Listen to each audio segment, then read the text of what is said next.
Welcome back to the Building Bigger Lives podcast. I'm Kathryn Peterson, and today we have a guest along with Michael and myself.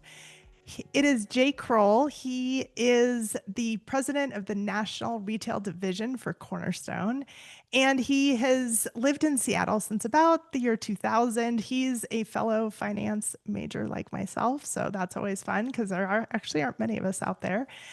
And he has been in the top 1% of loan originators nationwide for more than 20 years. But the biggest thing we love about Jay is his leadership.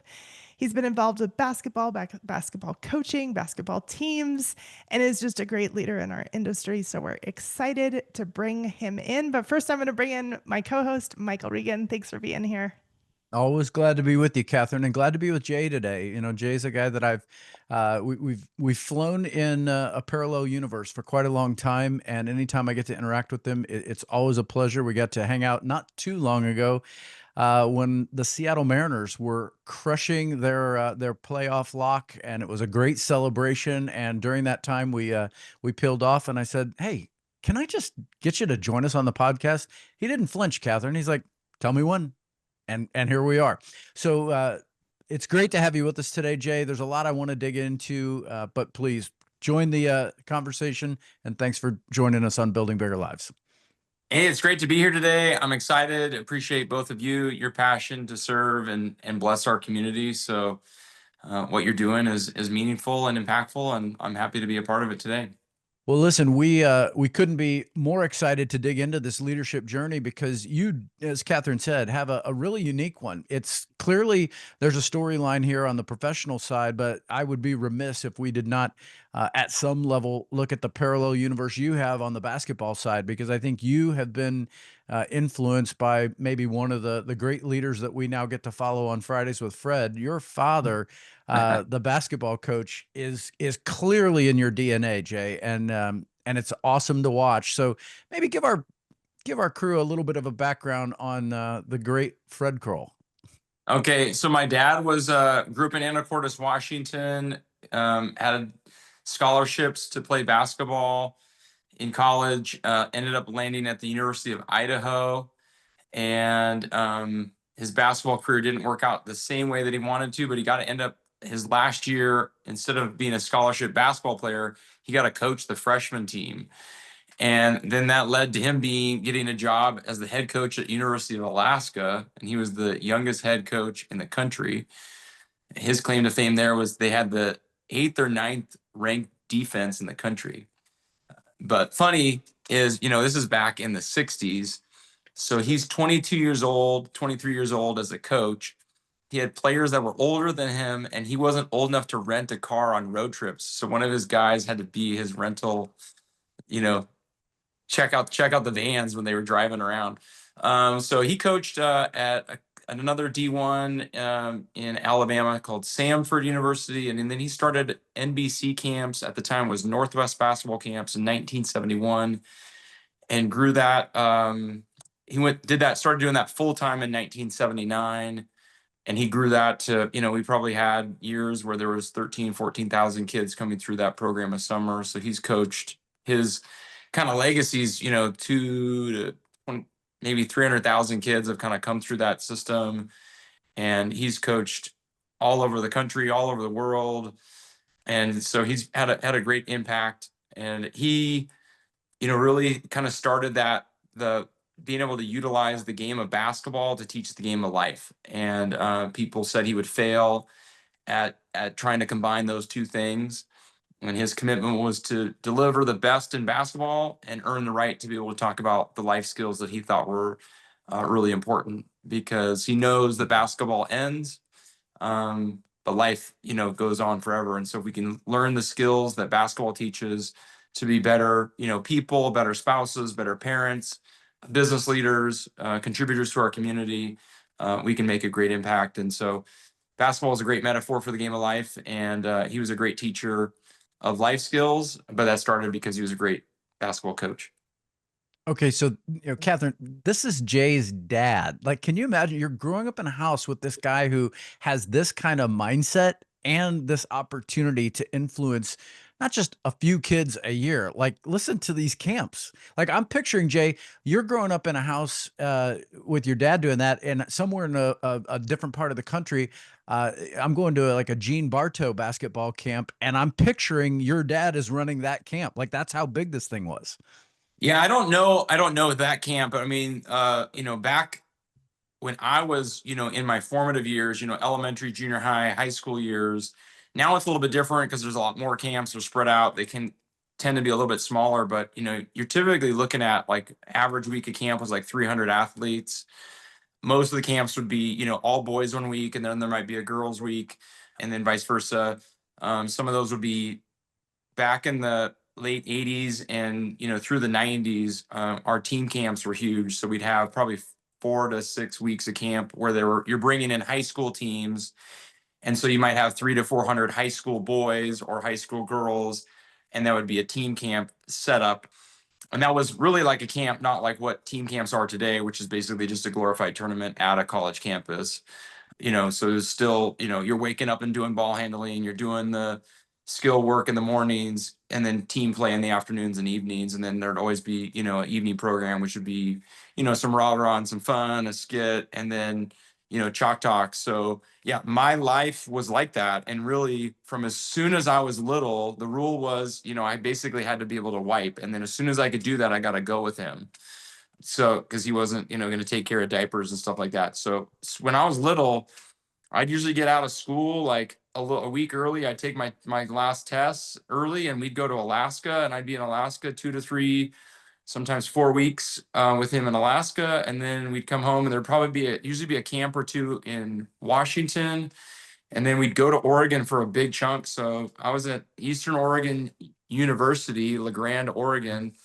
We'd be there for probably, 4 or 5 weeks every summer, running a camp there. And then we'd have a long run in Eastern Washington. And then many years we'd end up in our Canada camps. So I'd usually go to Canada for a week or two. And then we'd have like maybe 1 week where we might go to the lake. And, I grew up in Eastern Washington. So we might go to, Priest Lake for a week. And then it was back to school. So our summer was really busy. Every week was, the camp. So I heard him speak, thousands of times. But it was a very unique childhood and different than most people. People were like, did you play baseball? Like, baseball wasn't an option for us because we're just, little league isn't going to work for that kind of schedule. So, but it was, I love my dad. I definitely believe in nurture over nature because of, his impact, and obviously my mom's impact too, because I really believe behind every great person, there's a person behind them. And so my mom is definitely the shoulders that my dad got to stand on. So Jay, that's a great way to grow up, and definitely different than I think anybody we've talked to on here. But with that, you're seeing things so young that, leadership and coaching and all these different athletes and their skills. So I'm sure there were so many lessons that you learned during that time frame, but can you share maybe just a few of them that you either learned from your dad, the athletes around you, or just even traveling around to all those different places during that time in your childhood? Yeah. And I mean, and the crazy thing is, like, I was going on speaking engagements because he'd speak at schools and he'd be promoting the camp all summer. So I mean, all winter. So I was just around a lot, and he just brought me to everything. He ran his office out of our home. So up through high school, we'd have like, when I got home from high school, there'd be, depending on the time of the year, as we were getting closer to summer, there was more and more people there kind of gearing up for all the summer camps. But there was always people in our house. There was different coaches, different people. But my dad just kind of told me everything. So an early example, and I'll tell you, is like he picked me up from school. I'm probably in like elementary school.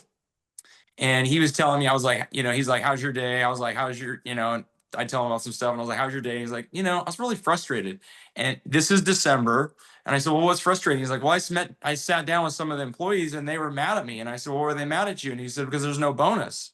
And I said, what do you mean? And he goes, well, the last 3 years we had great summers, and everyone got bonuses. And this summer was rough, and we barely made it through. And they were like, where's my bonus? So I'm like sixth grade and he's processing that mindset. And so like I went through my life thinking, that meritocracy mindset, right? Like work hard in school, get good grades, work hard in the weight room, get stronger. And from early on, my dad was talking about those business lessons of like, hey, your bonus is not guaranteed. Like it is tied to the performance of the overall organization. And you can't just make these silly, assumptions. And I think a lot of times, depending on what your parents do, you kind of think, well, that salary is just going to be there. And so I think, because, son of an entrepreneur, being able to, my dad was like, I remember he went and spoke and he showed me a paycheck. And I said, and he's like, of what he got for speaking. I was like, that's a lot of money. And he goes, and guess what? I'm going to go deposit that. And then I have to go write a check to the government. And this is how much my taxes are. So those are all like real conversations that were happening all the time because he was just really open about it. He was a great storyteller. And because we were in the car a lot, I always would be hitting up for stories. And one of the stories that I remember kind of tied to this whole conversation, this tied to work, is he told me about a time that, his brother's name was Mike. So Mike and Fred are, in the living room. They're probably getting close to going to bed. And his dad's like a really intense, heavy swearing type of guy. And he yells at him and probably, has some SOB type language, like, you guys, you SOBs, you look at me. And he goes, I hate my job. And he had a crappy job. My grandpa at the time was working at like the plywood mill, where they're just taking, putting wood through the system to create plywood. And he's just on a factory working nights at the, hauling wood. He's like, you guys better have a job you guys love. And so that was a big lesson that that was ingrained into him, is do something that you're passionate about. Don't just like, as much as, his dad was whatever, he still wanted to take that lesson. And it really sunk in with him, is like, do something that you love doing and find purpose. And so he got into coaching, got into teaching, did some other things, and then, got passionate about this basketball camp and was able to make something meaningful out of it and really was able to go bless people. So to me, that was always a lesson. It was like, he was always saying, hey, you got to figure out what you're excited about doing and where you can go make an impact and how you can serve. So I think those are all big, some little lessons. And I mean, there's so many. I mean, I can talk, like, I'm doing this Fridays with Fred and I just do a lesson, and I will have content for as long as I want to keep doing the Fridays with Fred, because there's just so many lessons from him. Well, do keep it up because they're really good. And for our audience, I hope if you aren't following them, that you'll follow the link in the show notes, because it's a really great way to get a glimpse at what Jay's describing. And I can imagine it's just a endless supply of wisdom that you can draw from.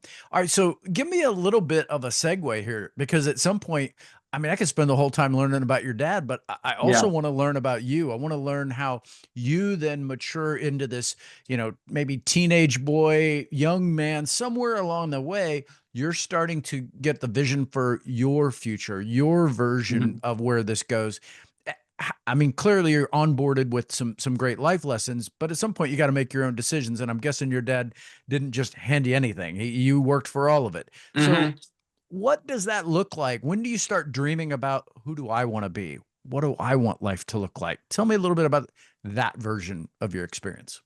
Yeah, I mean, and I think that was one of the benefits of being at the camp. Like, I worked in the kitchen. I had a full-time job, like in the kitchen at 12. At 14, I was a junior counselor, filling out, basically Gatorade jugs and water jugs and sweeping floors and making sure all the gyms and the lights were opened up and locked up, at different sites.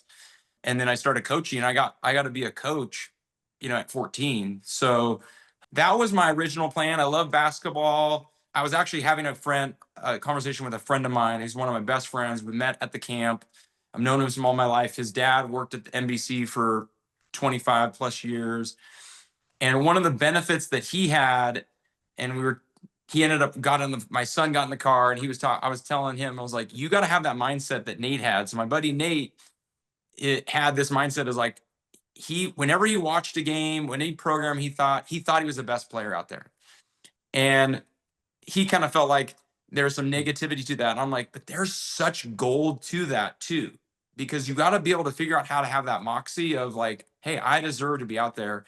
And there was some elements for my mindset is like, there was just some guys that I thought were so good that didn't make it to the NBA. So I kind of thought, well, I'm not as good as that. I won't be able to make it to the NBA. And so I really did believe I could be a college player, and that did, some of those goals did get ticked off. There's still some goals that didn't get ticked off, which are, learning lessons.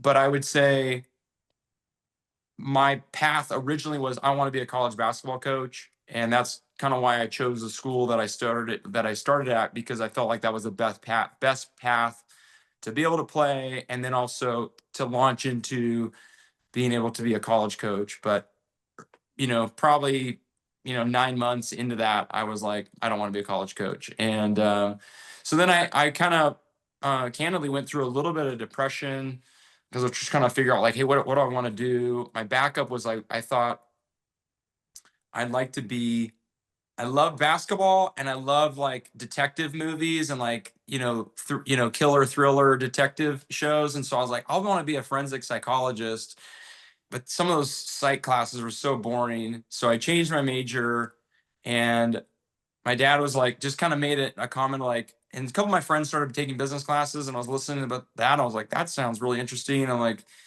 and that's what I grew up around, is I grew up around really a business. And so I started business classes just so I could feel like I'd be prepared to maybe work at NBC someday and take into that. And then long story short, I was running a basketball development program in Seattle. I was wrapping up my degree, and one of the parents in the program was in the mortgage industry, and he was a branch manager. And I was looking at some other different options, mostly wealth management and high net worth wealth management opportunities. And he talked to me about the dream of being a mortgage loan officer. And so I went right in as an LO, and just felt excited and compelled by the entrepreneurial opportunity and the ability to serve. And the thing about mortgage that I liked so much is that everybody could benefit from it. Like thinking about working somewhere and my client had to have $5 million net worth, and like 2003, that's not 5 million today. That's like having a net worth of like 15 million today. So like, how many people in today's money do you have $15 million, not net worth? That's still crazy, but $15 million to invest. And so I was like, that was a cool opportunity, and I thought I could have success there. But I was like, I'm really gonna like box in myself into who I can go serve, and I really love helping people. And I thought the cool thing about a mortgage is I can help a first-time home buyer. I can help that multimillionaire as well be able to leverage, with a low cost interest expense of a mortgage. So that's how I fell into mortgage, and I was excited about it. And I'm telling you, all the time I talk to my dad about it, he always be like, "Oh, I'd love to come work for you. I'd love the idea of being in the mortgage business." So I definitely leveraged my dad a ton up until his last days. He was huge counsel for me in my career as a just a salesperson, but then also as I started, I got into branch management in '06, and that has kind of been a stair step to where I'm at today. And all that is just a lot built on the lessons I learned from him and watching him lead. And some of those are mistakes that he made, and some of those are things that hey, it's good, but I'd like to do it my way. And then there's things like, hey, he did it great, and I want to do it exactly like that. So, Jay, I think that I can only imagine just all of the ups and downs that you've been through in the industry, and how you've probably leveraged those thoughts, like your dad talking in your head, right? And so I kind of want to hear a little bit about some of those bumps, because I think sometimes that's really interesting for people to hear. And I think that if there's a specific situation that you can say, hey, here's a point that I was in a little bit of a low, and here's an idea that I used to get past that, I think that that would be great for people to hear right now. Well, the one that comes to mind, and if we're kind of leaning in on Pops and the wisdom from him, so I distinctly remember calling my dad. It was probably like 2011. So I've been managing for 5 years. I've had a lot of success as a loan officer, but you feel like a commodity, dealing with, frustrations that loan officers may have, and managing people. And so I call my dad and I'm like, dude, I'm so tired of what I'm doing. This is such a racket. I'm frustrated about this, and I'm frustrated that. And I didn't get really into the weeds, but he said, well, what do you not like about your job? And I went through, like commodity, and managing people and managing personalities, and people upset and people frustrated and people want more from you and people not happy with the price and all these things. And he goes, man, I wrote down everything you said, and I looked at it, and those are all the things I hate about my job. And it really kind of came back to, like, here's somebody that's, in my mind, I'm thinking he goes around speaking about life skills, giving back to kids, teaching the game of basketball is something that you enjoy. And it's all the same things, because at the end of the day, it doesn't matter what we do. If we're a basketball coach, if we're a pastor, we're a teacher, we're the person that works at the hardware shop, we do mortgages, we all are in the people business. And the reality of it is I'm dysfunctional, my dad is dysfunctional, the two of you are dysfunctional, everybody has dysfunction. And so we have to, like, just learn to be able to work through those moments of dysfunction, and grow and get better, and not make it about. And that doesn't mean, I'm married a mortgage the rest of my life, neither, are you. But at the end of the day, we have these opportunities to learn from it and just put things in perspectives. And so for me, that's one of the big lessons that I feel like he's brought me. And I've used it a lot with loan officers over the years, that they're maybe facing burnout, they're facing frustration. Mm. And I think burnout is a real thing today. We did our own, like, kind of internal sales event, sales education with 200 people in Houston a couple weeks ago, and I spoke about the importance of being resilient, and how to be that. And I think that's something that's required more so than ever. Jay, there's so many things here, but I want to draw attention to something else you're doing. It's not just the wisdom that you've absorbed from your dad, and it's not just your ability to translate it into the career path that you just unpacked a little bit for us, but you're now really in a position of organizational leadership. I mean, the role that you have today, you have massive influence. You're talking about these 200 people that show up, but there's hundreds and hundreds more beyond Sure. those folks, and they look to you. And so I want to unpack a few things that came from a recent post that I saw you do, and I'd really love to get your reaction, because it's a chance for you to unpack some things that were quoted on, I think, on your Instagram. And one of them is, the ultimate leadership killer isn't incompetence or fear, it's the obsession about being right. hmm Tell me a little bit more about that one. Well, that post came from, so I'm new to Instagram, and you know, it all really kind of started to, my dad passed away 4 years ago. People were like, hey, what are you gonna do to start honoring him? And I just was like, I'm not ready, I don't know. And we did some internal things. I've been a part of the camp still the last couple, some summers. But the 4 year anniversary came about, and over the summer somebody was like, hey, you should get on Instagram and just start sharing some thoughts here and there. And they wanted me to talk about mortgage, and I was like, I'm not super excited about mortgage. But that post came from, so here's the prompt. So one of my teammates, Anna, who's on our leadership team, you met her. She's been at several Building Champions events and things.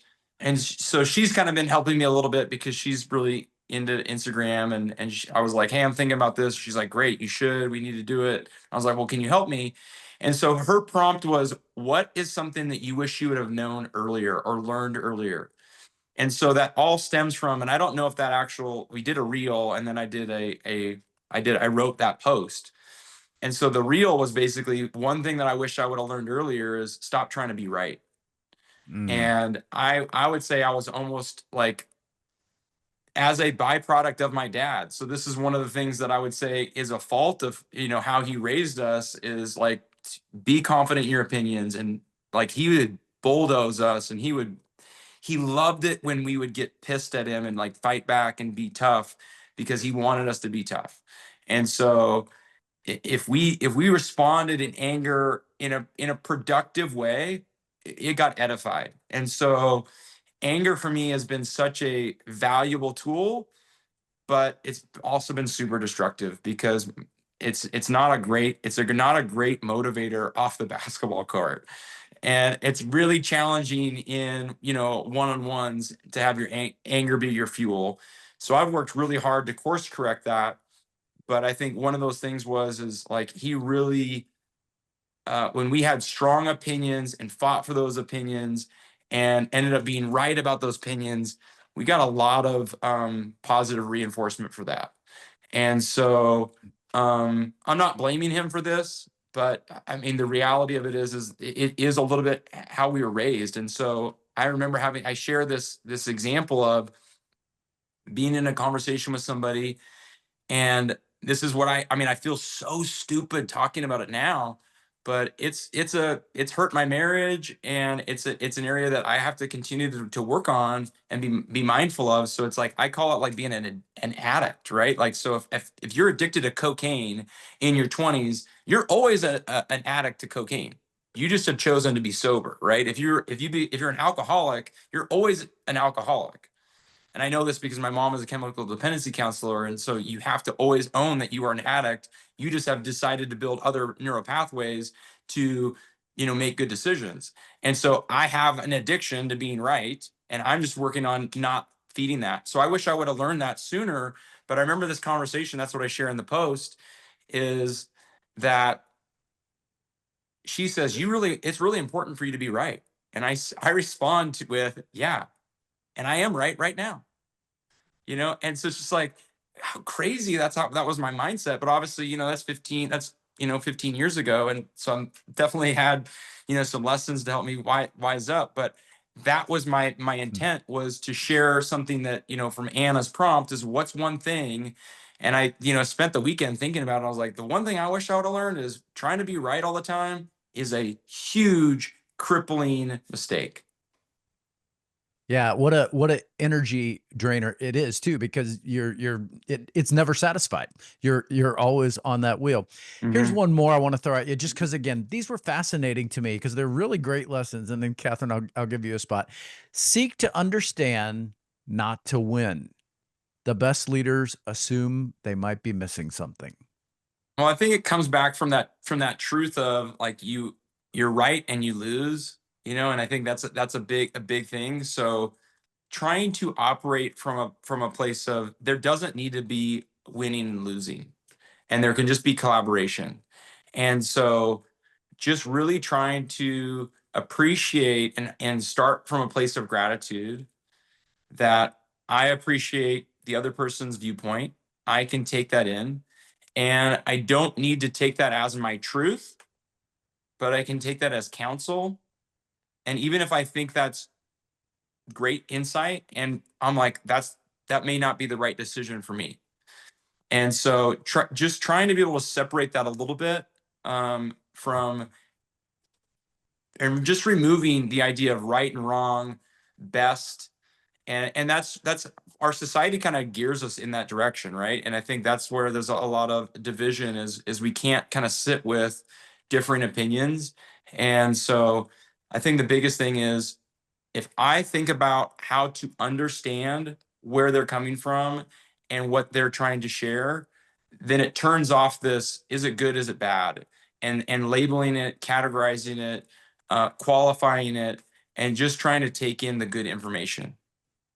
Kathryn, that's really good, because you and I've talked a lot about binary thinking, and it's exactly what Jay's talking about, where things are either right or they're wrong. It's either good or it's bad. We either succeed or we fail. And that type of binary thinking can really be a trap, because it doesn't allow us to learn the lesson of, well, what if there was another way? What if I tried something different? What if their perspective was worth exploring and being more curious? So hearing you talk about that, Jay, is really great. Kathryn, we've talked about this a lot, and I know this is a hot topic.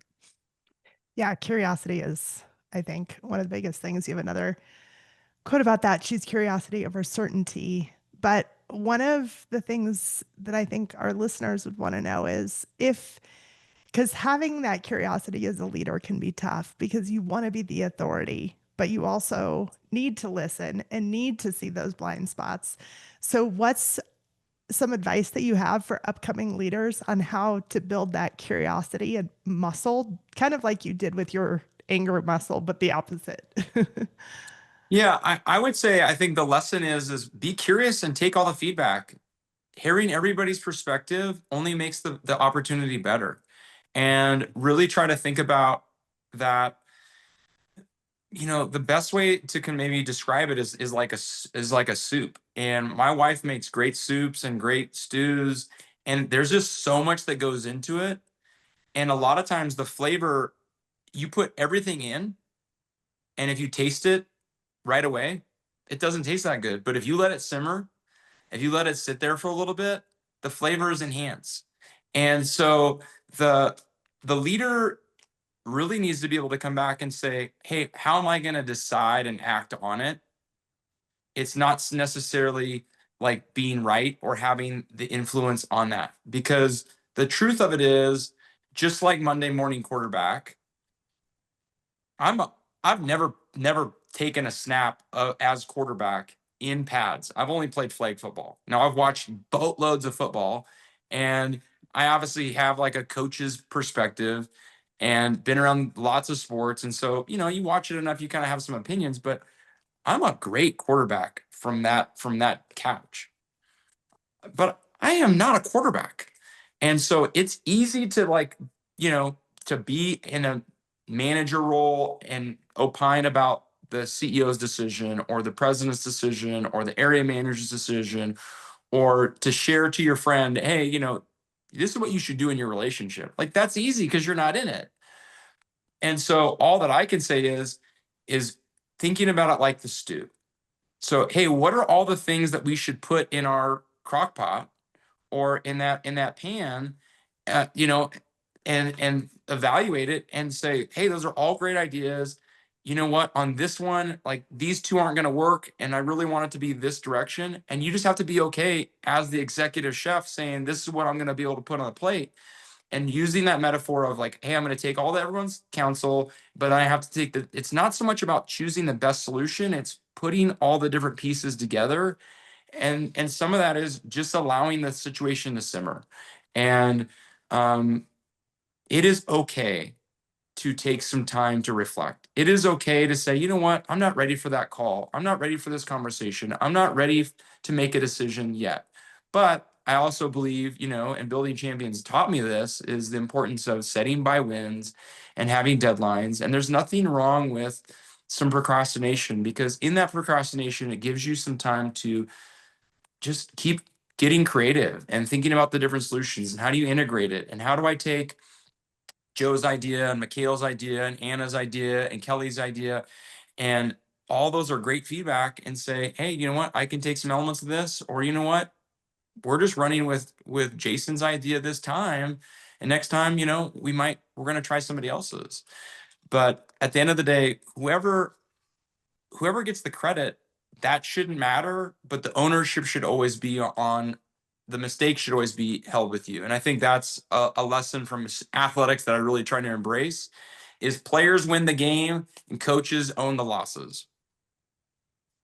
I don't think we're going to put a button on it that's any better than that. Kathryn, that is, Jay, you're nailing that. And here's what I want to say. We do a lot of these interviews, and a lot of them at some point become very focused around the housing industry, specific mortgage industry. What I've really loved about today is you're helping us grab some of those lessons that your dad shared at a basketball camp 30 or 40 years ago that just simmered, to use your word, in your mind over decades. And now you're ladling those out at Cornerstone Home Loans, but you're also influencing a whole industry of people. I hope our podcast today is an opportunity for us to share that with some folks and get them to think about those lessons in the life they're leading, because now we get to impact people that maybe we even haven't had the pleasure of meeting yet. And your stories are helping us do that. So thank you, Fred. Thank you, Jay. And Kathryn, as always, thank you for being my co-host. I love getting to do this with you, and it's interviews like this that make it a heck of a lot of fun.